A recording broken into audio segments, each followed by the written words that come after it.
Yes, it's Tales from the Jails with John G. Sutton. Do please like and subscribe if you will. Be so kind. It helps. Yeah, and comments. Oh yeah, leave your comments and any requests that you've got. Yeah, I'm going to sing a song later, and I must warn you all that you will be hearing this sound. That's the song dinger immediately before I start to sing. So if you're extra sensitive, you better beat a retreat. I'm going to talk today about deaths in the Scottish prison system. Believe it or not, between in the year 2023 to 2024, in the Scottish prison system, there were 64 deaths in prison custody.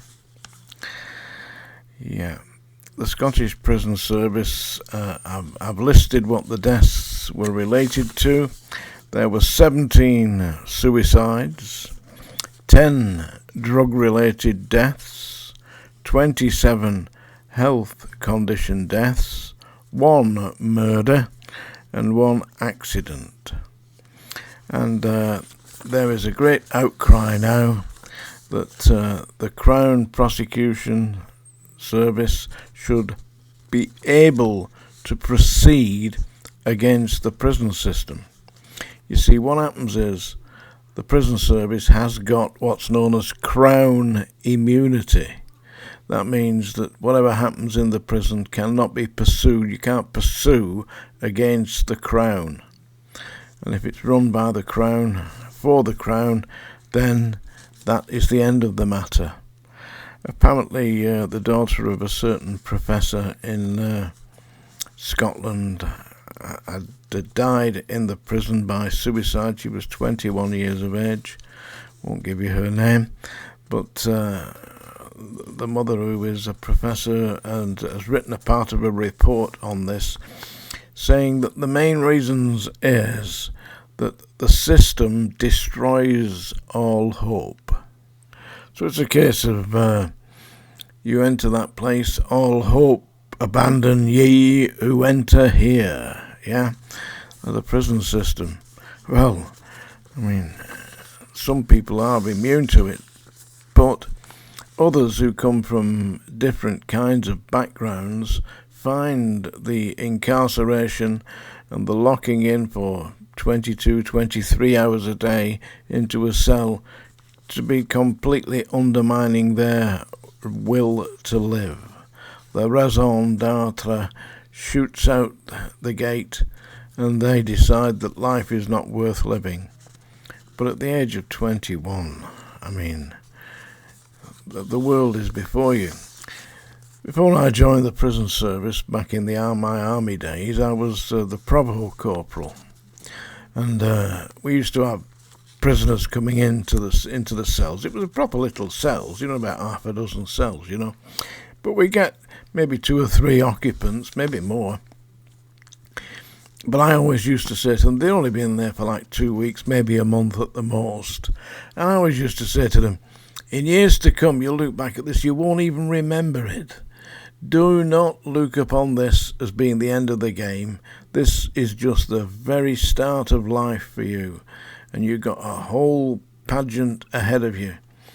This is going to be something that you will forget. And if you ever do look back on it, I want you to remember this. And then I used to sing to them. I've always had this crazy idea about singing, and I can't sing for toffee, let's be perfectly honest. I used to sing them things like George Formby songs, When I'm Cleaning Windows, and with me granddad's flannelette nightshirt and all that. And I was to say, don't you tell anybody that the provost corporal's singing your songs. This was at night, before I locked them in for the night. And they always give them a feeling, you see. The idea was to make them feel that they had not lost their humanity. And there was hope. But when you get in the prisons and they're vastly overcrowded and the staff don't have the time to actually spend with individual inmates, and they're just virtually automatons, little more than turnkeys, then gradually you'll see that people are just slipping away and losing their will to get out of bed in the morning, and some days they won't do it. As I say, in the year 2023 to 2024, 64 inmates in the Scottish prison system didn't make it. It's an absolute disgrace. And they're now talking about potentially prosecuting individual officers in the prisons for neglect. You see, if you get somebody on suicide watch, then you're required to keep an eye on them every 15-20 minutes. You know, if you knew somebody was vulnerable like that, then you would look in on them. And you actually should be very careful about reading their letters. You know, if I designed this when I was at Strangeways, that you put on the letter sheets, you know, when they come in, all those inmates who were designated to be suicide risks would have an F, a red F placed on their letter sheet, and the F stand for Fellow Decide. That's taking your life by your own hands. And basically, it would warn the census office to be extremely careful when they were reading their letters, because often people who are losing hope in prisons and they're already on suicide watch, if they get things like Dear John's in, or you know, somebody has passed away in the family, and then I mean there's an alarm bell should be going off. I tried to pay attention when I was in and try to help the people there, and sometimes the staff thought I was being a big soft bastard. Not really. I mean, it was my duty. Yeah, I tried. 64 unnecessary deaths. Man, you can't help the murder, can you? It's a song dinger, folks. Listen, do leave me some comments down below. I'm going to sing to you now. This is a song by Chris Christopherson. I used to like this years ago. I had the cassette, and it's Sunday Morning Coming Down. Are you sitting comfortably? Well, this is going to bugger it up. Well, I woke up Sunday morning with no way to hold my head that didn't hurt. And the beer I had for breakfast wasn't bad, so I had one more for dessert. Then I tumbled through my closet for my clothes and found my cleaner's dirty shirt. And I shaved my face, combed my hair, and stumbled down the stairs to meet the day.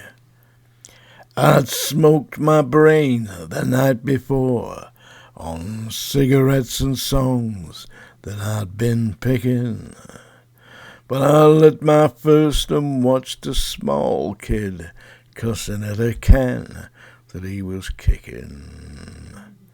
Then I crossed the empty street and caught the Sunday smell of someone frying chicken, and it took me back to something that I'd lost somehow, somewhere along the way. On that Sunday morning sidewalk, wishing, Lord, that I was stoned, 'cause there's something in a Sunday that makes a body feel alone. And there's nothing short of dying half as lonesome as the sound on the sleepy city sidewalks. Sunday morning coming down. In the park I saw a daddy with a laughing little girl who he was swinging, and I stopped beside a Sunday school and listened to the songs that they were singing. Then I headed back for home, and somewhere far away a lonely bell was ringing, and it echoed through the canyons like the disappearing dreams of yesterday.